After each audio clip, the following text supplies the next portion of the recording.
Bonjour et bienvenue sur la chaîne Zone Bourse. Alors aujourd'hui, on va parler des notions d'investisseurs actifs et investisseurs passifs. Parce que c'est vrai qu'en bourse, on a en général tendance à classer les investisseurs de cette manière-là, avec d'un côté les investisseurs passifs qui veulent juste suivre le marché au plus près, et puis à moindre coût, puis en général aussi pas trop s'embêter, et qui vont investir plutôt dans des ETF, des trackers.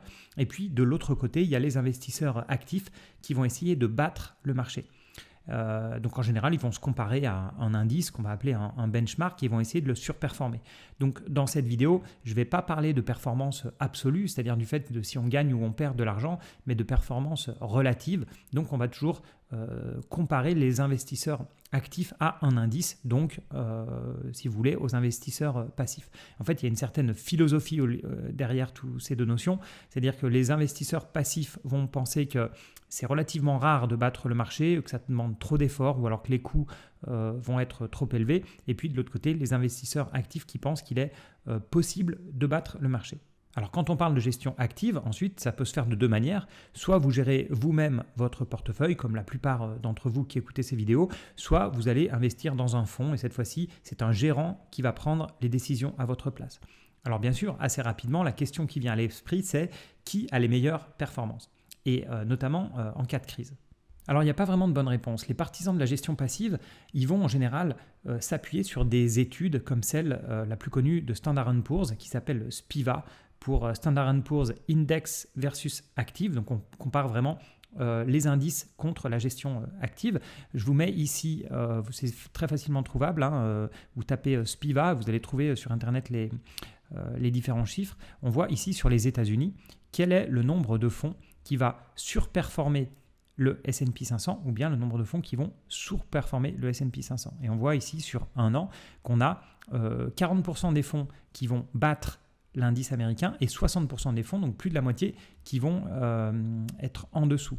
Mais plus on monte dans le temps, plus on prend des périodes longues, plus on s'aperçoit, donc on est à peu près 70% contre 30 sur 3 ans, et quand on passe à 5 ans, on est plutôt 75% qui sous-performent et 25% qui surperforment. Donc on voit que la grosse majorité des gérants de fonds américains font moins bien que l'indice S&P 500. Si on passe maintenant à l'Europe, puisque la plupart d'entre vous investissez surtout en Europe, on voit que sur 5 ans, on a à peu près les mêmes chiffres qu'aux États-Unis. Bien sûr, l'indice, le benchmark a changé. On utilise cette fois-ci le S&P Europe 350. Ce qui est intéressant en Europe, c'est que quand on passe sur 3 ans, on est à peu près pareil, 70% qui sous-performent, 30% qui surperforment l'indice.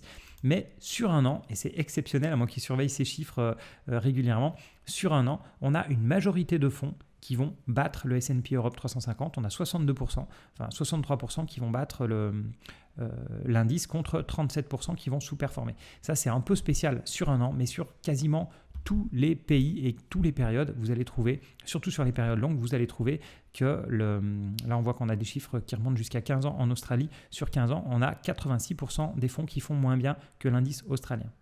Mais quand on parle de ce type d'études, il y a deux points importants. Le premier point, c'est qu'on part du principe qu'un investisseur passif, il va rester passif quoi qu'il arrive. Mais dans la réalité, par exemple, quand on est en cas de crise, les crises, elles ont tendance à transformer les investisseurs passifs en investisseurs actifs qui se retrouvent souvent à paniquer. Et en cas de hausse, les investisseurs passifs, ils ont aussi tendance à changer leur comportement et à devenir actifs. Et moi, ce que j'entends beaucoup parmi vous, parmi les gens qui me contactent, parmi les gens autour de moi, c'est un comportement du type le marché est trop cher, je vais attendre une baisse pour rentrer, ou pire que ça, je vais attendre un crack pour rentrer.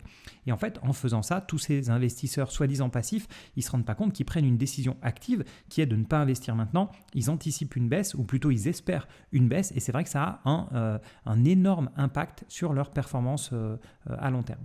Et le deuxième point important, c'est qu'on raisonne ici en moyenne. En fait, on prend tous les gérants du marché.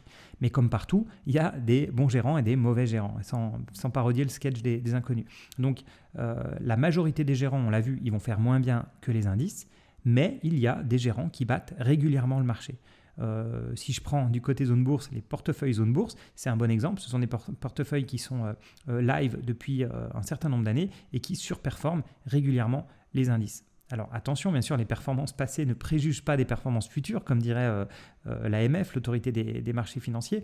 Mais ce que je veux dire, c'est que ce n'est pas parce qu'on a des chiffres de 60-70% des fonds, 60-70% des gérants qui font moins bien que le marché. Donc ça, on peut en conclure qu'il y a une majorité de mauvais gérants, mais ça ne veut pas dire qu'il n'existe pas de bons gérants ou que vous-même, vous ne pouvez pas battre le marché. En fait, la difficulté, surtout si vous ne gérez pas vous-même et que vous voulez passer par un fonds ou faire du copy trading, enfin bon, ce type de méthode, vous déléguez la gestion de vos comptes, c'est qu'a priori, vous ne voulez pas vous embêter à choisir les meilleures actions, voilà, mais vous allez vous retrouver à faire quelque chose qui est presque aussi compliqué, qui est de chercher le bon gérant. Et peut-être qu'un bon gérant a une bonne technique et comprend bien le marché à un certain moment, mais peut-être que sa méthode ou ses choix, voilà, globalement, sa technique ne va plus marcher dans un autre type de marché. Alors, si je devais trouver une raison pour laquelle une majorité des fonds sous-performent et pourquoi certains, à l'inverse, surperforment, j'aurais tendance à penser, on le verra après avec un exemple précis, que la majorité des fonds qui sous-performent, c'est dû à du market timing ou bien à l'effet de mode, ils vont rentrer trop tôt, trop tard, etc. Ou parfois, ils ne vont pas être totalement investis. Mais à l'inverse, je pense que ceux qui surperforment, c'est souvent dû à un stock picking de qualité. Ce sont vraiment des gérants qui vont dans le détail, qui connaissent parfaitement les actions dans lesquelles ils investissent, qui sont patients et qui gèrent totalement bien leurs émotions. Alors quand on compare comme ça les deux modes de gestion actif et passif, on a souvent tendance à penser que le management actif est meilleur en période de baisse, puisque par définition, les indices, ils prennent toute la baisse, ils sont totalement investis en permanence, alors qu'un gérant actif, lui, peut peut-être se retirer avant la totalité de la baisse, remettre un peu plus, réinvestir à 100% un peu plus bas, etc. Donc on peut penser qu'ils ont un avantage compétitif. Et justement, un point qu'on peut faire, alors c'est pas une étude qui marche sur de très longues périodes, mais ce qu'on peut faire, c'est juste étudier la crise du Covid. Parce qu'il y a une étude qui a été publiée en août 2020, uniquement donc sur ce sujet-là. Alors on voit ici en noir la courbe du S&P 500 au mois de mars et d'avril 2020. Et on voit sur le même graphique, je dis ça pour ceux qui sont malheureusement en podcast, on voit sur le même graphique la courbe en bleu qui est la moyenne des fonds américain. Donc on compare l'indice S&P 500 ou si vous voulez n'importe qui a investi dans un ETF S&P 500 avec la moyenne des fonds en bleu. Ce qui est intéressant aussi, c'est qu'il y a une courbe rouge au-dessus et en dessous de la courbe bleue et en fait c'est l'intervalle de confiance à 95%, c'est-à-dire qu'on voit la performance de 95% des fonds, donc on élimine vraiment les deux extrêmes. Donc on n'a pas qu'une moyenne, on a aussi les meilleurs fonds et les moins bons fonds. Et ce qui est très intéressant, c'est qu'on voit que pendant tout le début de la baisse, toutes les courbes sont à peu près collées. Donc en fait, vraiment les 2 premières semaines de baisse jusqu'à, on va dire, à peu près mi-mars, tout le monde prend la baisse, que ce soit un ETF S&P 500 ou les gérants. Et puis donc on s'aperçoit un petit changement au bout de 2 semaines, quand il y a les premières remontées, les premières tentatives de remontée du marché, on voit que les fonds remontent moins bien que le marché. Pourquoi ? Tout simplement parce qu'ils ont commencé à vendre, donc ils commencent à avoir une exposition qui est plus de 100%.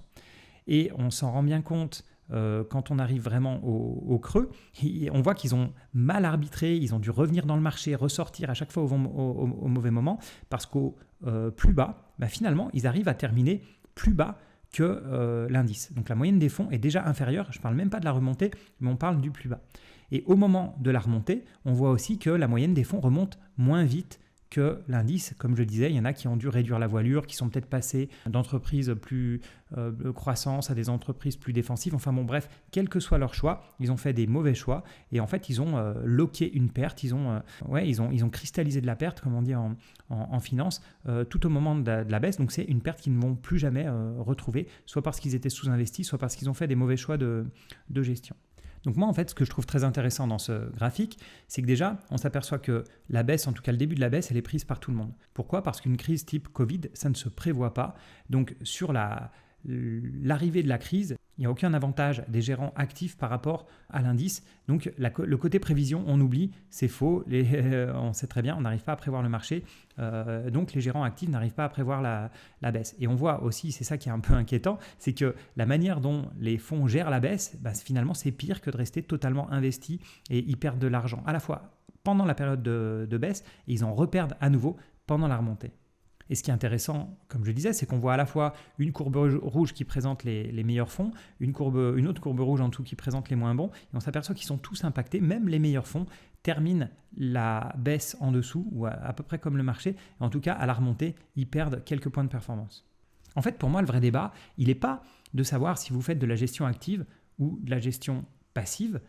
Il n'est pas non plus de savoir si vous utilisez plutôt les actions ou plutôt les ETF. En fait, ce qui fait le plus gros différentiel de performance, c'est de savoir si vous restez investi en totalité ou si, par moment, vous essayez d'alléger votre portefeuille ou même par moment, pire, de le leverager, donc d'utiliser de l'effet de levier pour être investi à plus de 100%. C'est ça, pour moi, qui va faire la plus grosse différence à la fin de l'année. Donc peut-être qu'en voyant ces études, vous essayez de vous rassurer en vous disant, moi, je vois que les ETF, les indices battent la gestion active, donc moi je vais investir dans des ETF, mais comme je le disais, si vous essayez de trouver les points hauts et les plus bas du marché, vous allez très probablement avoir une performance qui sera bien plus mauvaise que si vous étiez investi tout le temps. Parce que essayer d'investir, d'attendre le crack pour investir ou d'attendre une baisse, ça fait partie des erreurs les plus classiques des débutants et des erreurs qui leur font perdre le plus d'argent. Et à l'inverse, si vous voyez ces études et que vous vous dites « Oh là là, la gestion active, c'est pas super », en fait, si vous faites du stock picking mais que vous êtes tout le temps totalement investi, en fait, la seule différence entre votre portefeuille et un indice quelconque, c'est le fait que vous choisissez vos propres valeurs, vous allez en enlever qui ne vous plaisent pas, vous allez en rajouter qui vous plaisent, etc. Mais si vous restez bien diversifié, etc., donc si vous ne tombez pas dans les travers de la gestion active, alors vous pouvez battre le marché. Voilà pour aujourd'hui. Donc à nouveau, il ne faut pas confondre actif contre passif, action contre ETF ou bien rester dans le marché contre timer le marché. C'est vraiment trois concepts qui sont différents. Autant moi, que ce soit actif-passif, je pense que les deux sont bien. Action-ETF, je pense que les deux sont bien. Mais je choisis clairement mon camp entre essayer de trouver les points hauts et les points bas du marché ou rester investi patiemment dans le marché. Moi, j'ai choisi le deuxième camp. J'ai choisi la patience, le long terme. Et en tout cas, c'est ce que prouvent les études. Voilà, n'hésitez pas à me mettre en commentaire si vous faites partie plutôt des actifs-passifs, action-ETF. Et puis, si vous essayez de rester investi dans le marché tout le temps à 100% ou si vous essayez de le timer. Voilà, merci encore pour votre fidélité. Moi, je vous dis à bientôt pour d'autres vidéos.